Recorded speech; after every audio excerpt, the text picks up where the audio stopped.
Welcome to my channel friends. New है channel पे तो डू सब्सक्राइब इट और वीडियो को एंड तक देखिएगा क्योंकि आज की वीडियो है मार्क्स के बारे में। Examination marks, competition marks, test marks, unit test marks. बच्चों की दुनिया में तो मार्क्स ही चारों तरफ घूमते रहते हैं। कभी टीचर्स डिस्कस कर रहे हैं, कभी फ्रेंड्स, कभी रिलेटिव्स, मम्मी पापा तो ऑल टाइम कंसर्न रहते हैं। तो क्या ये मार्क्स जो हैं वो आपका फ्यूचर डिसाइड कर देते हैं? क्या ये मार्क्स ये डिसाइड कर देते हैं कि आप फ्यूचर में कुछ कर पाएंगे या नहीं कर पाएंगे? क्या सिर्फ ये मार्क्स ही हैं जो कहीं आपको लेके जा सकते हैं, अदरवाइज नोवेयर? ऐसा नहीं है। Marks is just a number. जो एग्जामिनेशन मार्क्स हैं, ग्रेड्स हैं, जो भी है, आप इसे जो भी अपनी लैंग्वेज में बुलाते हैं अपने स्कूल के according, it's just a number. I am going to tell you कि कितने सारे लोगों ने इन मार्क्स के बारे में क्या क्या कहा है। एक बहुत ही फेमस प्रोवर्ब है, marks is just a number, it cannot decide your future. Yes, only marks वो एक नंबर है, आपका फ्यूचर डिसाइड नहीं कर सकते। आईएएस ऑफिसर अवनीश जी ने क्या कहा है, परीक्षा का जो परिणाम होता है या नंबर होते हैं वो दुनिया का अंत नहीं है। Means there is a lot beyond marks. So focus करिए आपने क्या सीखा, आपकी क्वालिटी क्या है। फोकस यहां मत करिए कि कितने नंबर आपके मैथ्स में आए हैं, क्या मैथ्स में जो इक्वेशंस थी वो आ गई आपको, कितने नंबर आपके केमिस्ट्री में आए हैं, क्या केमिस्ट्री के जो आपके फॉर्मूलाज थे, जो आपके एक्सपेरिमेंट्स थे, जो आपकी इक्वेशंस है वो आपको आ गई हैं, क्या फिजिक्स में भी यही कॉन्सेप्ट आप फॉलो कर रहे हैं, क्या इंग्लिश में आपको रूल्स पता है या फिर आपको प्रैक्टिस है, now you are a fluent speaker.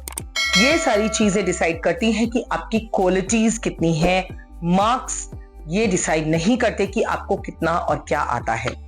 Marks एक वो नंबर होता है जो एक नॉर्मल छोटे लेवल के टेस्ट पे आपकी नॉलेज के एक छोटे से पार्ट पे आपको असेस किया गया है ऑनगोइंग असेसमेंट्स में, और उस पर वो टीचर आपको सिर्फ एक स्टैंपिंग करके देते हैं कि इस बार इतने पोर्शन के लिए आपने इतना परफॉर्म किया है। लेकिन वो भी ट्रुथ नहीं है। कई बार ऐसा होता है जो लॉजिकल रीजनिंग्स होती हैं या फिर आपकी एसे राइटिंग्स होती हैं, जो आपकी अपनी क्रिएटिविटी होती है, आपको मार्क्स उसके अकॉर्डिंग भी मिलते हैं। आप कुछ रट के चले गए, आपको ऐसे लिखने के लिए आया जो आपके लिए टोटली अननोन था, क्या आप लिख पाएंगे? लेकिन अगर आप उस टॉपिक को समझते हैं, लेकिन अगर वो आपको आता है, अगर आप उसके बारे में बेसिक नॉलेज रखते हैं, आप जानते हैं, तो जब आप उस ऐसे के बारे में या राइटअप लिखेंगे या पैराग्राफ लिखेंगे, आपको मार्क्स मिलेंगे। टीचर को वो मार्क्स आपको देने ही होंगे। आप कहेंगे मैम कैसे पॉसिबल है? हमारी डे टू डे अवेयरनेस, हमारी डेली की लर्निंग्स, जो हम न्यूज या फिर हम न्यूज़पेपर, बुक्स या हम आसपास के एक्सपीरियंसेस से लर्न करते हैं, वो आपकी असली धरोहर है, वो आपका असली ज्ञान है, वो आपका असली एक्सपीरियंस है। अगर आपको जिंदगी जीनी है तो खाली बुकिश लैंग्वेज से आप नहीं जी पाएंगे। आप अपना 10th का रिजल्ट निकालकर जिंदगी को नहीं जी पाएंगे कि आप अपने आगे मार्क्स लगा लेंगे कि 10th में मैंने मार्क्स स्कोर किए थे और अब मैं यहाँ पर घूम रहा हूँ। मार्क्स नहीं डिसाइड करेंगे आपका फ्यूचर। आपका फ्यूचर आपका टैलेंट डिसाइड करेगा, आपकी कैलिबर डिसाइड करेगी, आपकी नॉलेज डिसाइड करेगी। हाउ? जब आप जॉब लेने जाते हैं तो जो रिटन एग्जाम्स होते हैं वो तो होते हैं, क्या आपके इंटरव्यूज नहीं होते? इंटरव्यूज में जो आंसर्स होते हैं, कुछ आप पढ़ लेते हैं लेकिन कुछ आप सिर्फ और सिर्फ अपनी समझ से आंसर करते हैं, and by this way you get a job. So आपको करना क्या है? लेट्स डिस्कस फ्यू टिप्स कि मार्क्स पे कितना फोकस करना है और अपनी कैलिबर पे कितना फोकस करना है। ऑफ कोर्स कैलिबर पे फोकस करना है, लेकिन मार्क्स को इग्नोर नहीं करना है। कभी कभी मार्क्स, आपका जो कॉलेज है, जो कट ऑफ जाती है, देखिए वो तो मार्क्स डिसाइड करता है, बट उसमें जरूरी नहीं है कि आपको टॉप करेंगे तो ही एडमिशन मिलेगा। जरूरी नहीं है कि कोई और कॉलेज आपको नहीं मिलेगा। उसमें आप कितना अच्छा करते हैं वो मैटर करता है। So you have to be focus for the things you are going to learn. आप जो चीजें सीखने जा रहे हैं, आपको उन पे ध्यान देना है जो आपकी इंटायर लाइफ आपका एसेट बनने वाली है। नॉलेज, आपको उस नॉलेज के पीछे भागना है। खाली नंबर्स के पीछे भागना मुझे सही नहीं लगता। अगर आप सिर्फ नंबर्स के पीछे भागेंगे तो आपको बेस्ट कॉलेज मिल जाएगा, आपको बेस्ट इंस्टीट्यूट मिल जाएगा, आपको हो सकता है थोड़ा सा फ्लॉन्ट करने के लिए स्पेस मिल जाएगा, आपके पेरेंट्स को फ्लॉन्ट करने के लिए स्पेस मिल जाएगा, विच इज नॉट बैड, वो मैं गलत नहीं कह रही हूँ, लेकिन सिर्फ वही लाइफ का ध्येय बन जाए वो सही नहीं है। कितने सारे बच्चे इन मार्क्स के पीछे और भी ज्यादा हताश हो जाते हैं, डिप्रेशन में चले जाते हैं। जो मेहनत कर रहे थे वो मेहनत भी करना छोड़ देते हैं, क्योंकि हर माइंडसेट, हर माइंड क्वालिटी, हर आईक्यू सेम नहीं हो सकता। सिर्फ क्या हो सकता है, आप खुद से अपने आप को मोटिवेट करके कितनी मेहनत करते हैं, क्या आप लर्न करते हैं, किस फील्ड में आप लर्न कर रहे हैं, क्या आपका गोल है। पेरेंट्स के लिए भी मैं ये कहूंगी कि अपने बच्चों को एक ट्रॉफी की तरह या फ्लॉन्ट करने के लिए मत यूज कीजिए, उन्हें मोटिवेट कीजिए ट्रू लर्नर बनने के लिए। आप उनके बड़े हैं, आप उनके साथ रहते हैं, आपके सामने वो पढ़ लिख कर कुछ बन रहे हैं। कल को जब वो फ्यूचर में सेटल होंगे तो उसका क्रेडिट या उनका फेलियर का क्रेडिट भी आपको लेना होगा, क्योंकि कहीं ना कहीं आपका मोटिवेशन उन्हें सपोर्ट करेगा, कहीं ना कहीं आपकी ट्रू गाइडेंस उन्हें आगे ले जाने में हेल्प करेगी। बच्चे बहुत नॉर्मल होते हैं, वो जैसा माहौल चल रहा होता है सिर्फ उसमें जीते हैं, वो फ्यूचर नहीं जानते। लेकिन आप तो बड़े हैं, आपके पास बहुत सारे ऐसे एक्सपीरियंसेस हैं जो आप अपने बच्चों के साथ शेयर कर सकते हैं। आप पर्सनली फील करिए और अपने दिल पे हाथ रखकर अपने बच्चों को बताइए कि क्या कभी आपने फेलियर्स फेस नहीं की, क्या आपके कभी मार्क्स कहीं कम नहीं आए। ऐसा किसी के साथ नहीं हो सकता कि आप हमेशा ही टॉप रहे हैं।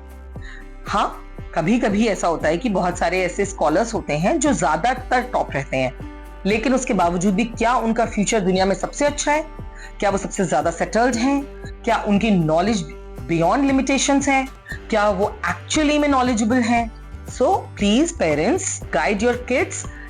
टैलेंट को इंपॉर्टेंस देना है, क्वालिटी को इंपॉर्टेंस देना है, क्वांटिटी को नहीं देना है। ये आप ही अपने बच्चों को सिखा सकते हैं और उन्हें आगे बढ़ने के लिए मोटिवेट कर सकते हैं। जब आपका साथ उन्हें मिलेगा तो वो किसी भी चीज से नहीं डरेंगे, और जो बिना डर के बच्चा आगे बढ़ता है वो लाइफ में बहुत कुछ अचीव कर लेता है, जो मार्क्स उसे नहीं करा सकते। The parents counselling or either the mentors counseling at the early age can actually help the kids, जो आप जल्दी उनके करियर को स्टार्ट होने से पहले उन्हें दे सकते हैं। जो गाइडेंस और एक्सपीरियंसेस आप देंगे, उसी काउंसलिंग से उनका करियर शेप लेगा, उसी से ही वो मोटिवेट होकर आगे बढ़ेंगे और अपना फील्ड चूज करना उनको इजी लगेगा।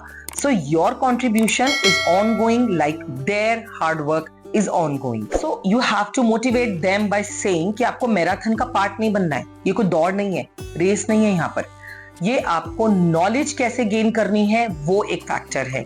ये वो फैक्टर है जिसमें बच्चे अपने आप को इंडल्ज करेंगे, वो एक ऐसे तालाब में कूदेंगे जहां से आप चाहते हैं कि वो एक शेप लेके निकले, एक नर्चर्ड पर्सन की तरह निकले, एक लर्न्ड पर्सनालिटी बनकर निकले।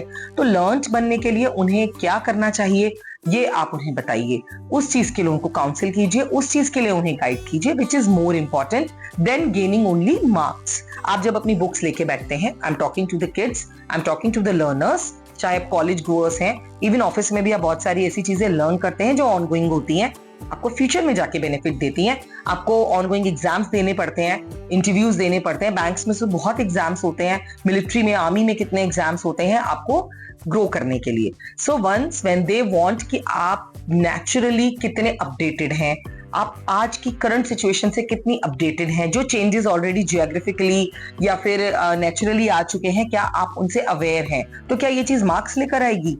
नहीं, आपकी जो ट्रू नॉलेज है, जो आपका लर्न एक्सपीरियंसेस है, वो उल्टा मार्क्स लेकर आएंगे। मार्क्स इन चीजों को लेकर नहीं आएगा। सो आपको ऐसा बनना है कि मार्क्स, आपकी जो नॉलेज है वो मार्क्स को खींच सके, ना कि मार्क्स जो है वो नॉलेज को खींच सके। मार्क्स कभी नॉलेज नहीं खींच पाएंगे। So you have to be knowledgeable. So practically learn कीजिए, अप्लाई करके देखिए अपने लर्न कॉन्सेप्ट्स को, उनके फैक्ट्स चेक कीजिए कि जो आप लर्न कर रहे हैं वो नॉलेज जो है वो बिल्कुल परफेक्ट है। अगर आप अपने गोल्स पर ध्यान देंगे, अपनी मेहनत और अपनी लर्निंग एक्सपीरियंसेस पे ध्यान देंगे, कितना आपको आ गया है, कितना आपने बाय हार्ट लर्न किया है, कितना आपने अपनी अंडरस्टैंडिंग में उसको इंडल्ज किया है, वो डिसाइड करेगा कि आपके कितने अच्छे मार्क्स आएंगे, या आप अपने गोल्स को कैसे अचीव करेंगे, या फिर आप अपने करियर को कैसे शेप देंगे। So I hope this video is helpful for the parents and kids both to understand the value of marks and the difference between of both of them, true knowledge and marks. So don't rush after the marks, rush after the knowledge. All the best here. Thanks for watching. Subscribe to our channel.